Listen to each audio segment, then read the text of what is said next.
Hi guys, നമ്മുടെ സുന്ദരിയുടെ കുഞ്ഞ് ടാങ്കിൽ വീണുപോയി. അപ്പം അതിനെ രക്ഷിക്കാൻ വേണ്ടി അനിയത്തി ഒരു ബക്കറ്റ് എടുത്ത് കയറി കെട്ടി താഴത്തേക്കിട്ടെ. എവിടെ അത് ചുമ്മാ നോക്കി അങ്ങ് പോയി. ഞാൻ പറഞ്ഞു ഒരു ഏണി വെച്ച് കൊടുത്താൽ കയറിയാൽ മതി. അവസാനം ആ കയർ അവളുടെ കാലിൽ തന്നെ കുടുങ്ങി. അങ്ങനെ കുറച്ച് നേരം ട്രൈ ചെയ്ത് കുറച്ച് ബിസ്ക്കറ്റൊക്കെ ഇട്ട് കൊടുത്ത് ബിസ്ക്കറ്റൊക്കെ കഴിച്ച് ഹാപ്പിയായി നിന്ന് ഞങ്ങൾ കുറച്ച് നേരം അച്ഛൻ വരാൻ വേണ്ടി. അവസാനം നായ്ക്കുട്ടിക്ക് മനസ്സിലായി ഞങ്ങളെ കൊണ്ടൊന്നും നടക്കില്ല എന്ന്. അങ്ങനെ മുഖത്തോട് മുഖം നോക്കി നിന്ന് ഞങ്ങളങ്ങ് പോയി. അച്ഛൻ വന്നപ്പോൾ പറഞ്ഞു ഇരുന്ന് പിടിക്കുന്ന ഒരു ടൂളുണ്ട്, നമുക്കത് ഉപയോഗിച്ചെടുക്കാമെന്ന്. വേനലായതുകൊണ്ട് ടാങ്കിൽ വെള്ളമില്ല, അറ്റത്ത് മാത്രമേ ലേശം വെള്ളമുള്ളൂ. നടുക്ക് പുല്ല് മുളച്ചതിനുണ്ട്, അതിൻ്റെ മുകളിലാണ് നായ്ക്കുട്ടിയുള്ളത്. നായ്ക്കുട്ടി വെള്ളത്തിൽ വീണാലേ ഉള്ളൂ കോരിയെടുക്കാൻ പറ്റുള്ളൂ, അല്ലെങ്കിൽ പിടിക്കാൻ ഭയങ്കര പാടാണ്, അങ്ങോട്ടും ഇങ്ങോട്ടും ഓടിക്കളിക്കും.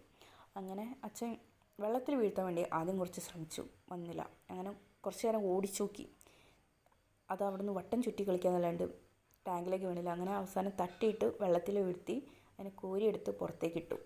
അത് കണ്ടം വഴി അങ്ങോട്ട് ഓടി. പാവം നനഞ്ഞ് കുളിച്ചു.